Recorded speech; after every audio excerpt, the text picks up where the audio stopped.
This is Niger's most famous asset, the desert. Around 2/3 of Niger's nearly 1.3 million square kilometers are covered by the Sahara.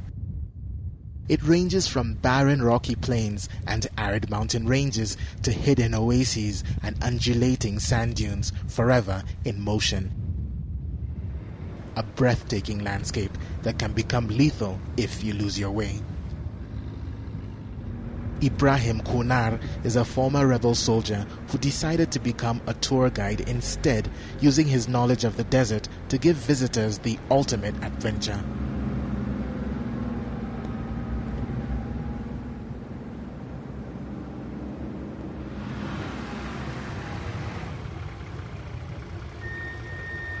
C'est important, les gens qui vivent dans les grandes villes.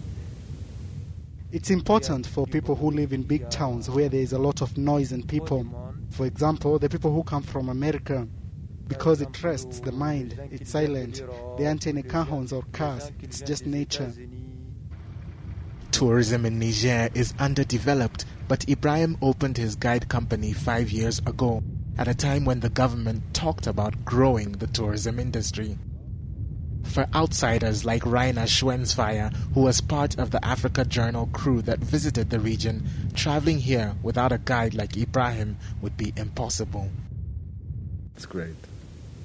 I was never before in the desert, and all these sand dunes and stuff makes me even afraid. You know, like yesterday we were traveling through the big dunes, and somehow I felt lost. I didn't know, where's the way now, where is he going now, why is he going this way and not that way, and it confused me. Even so, it was very beautiful. Camping is the only option if you are staying in the desert, and the cook is a vitally important member of the team.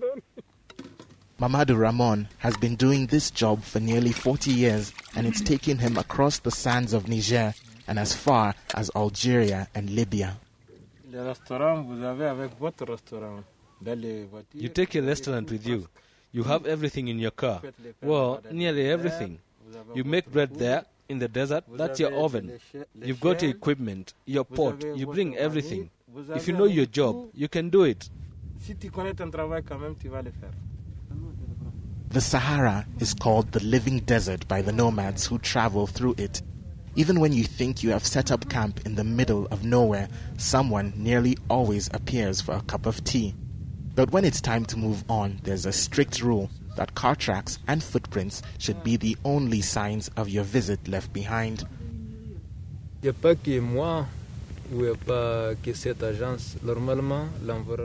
not just me or this agency. Everyone normally respects the environment and nature. There's nothing as fragile as nature. You leave a little thing, you'll find it here next year.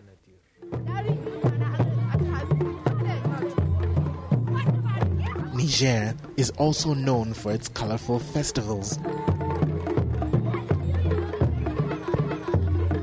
The town of Agadez is in the middle of the country, a gateway to the northern desert and an old trading town that has existed for centuries.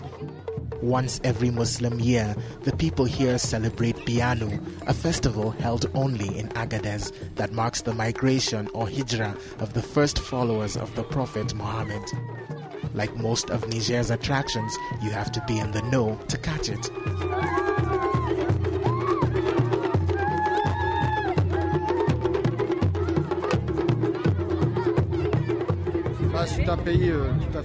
It's a magnificent country which begs to be explored more, so tomorrow we will head out into the bush. The human contact that you have here, the warmth, the welcome, well, you have to live it to feel it.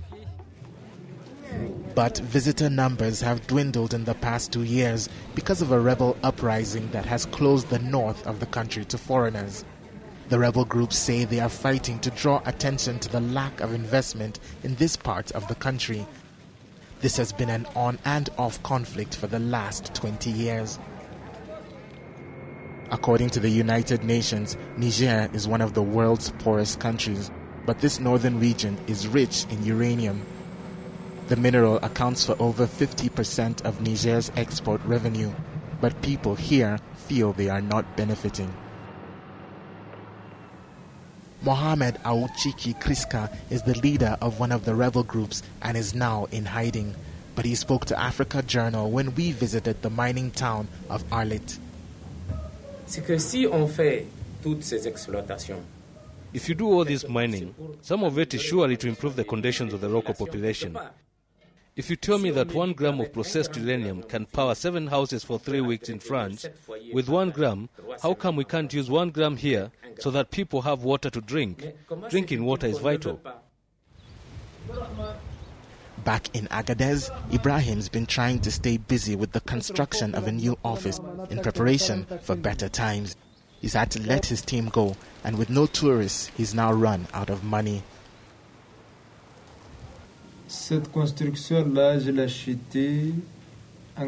I bought this building in 1996. There was already a house which I lived and worked in, using it as an office.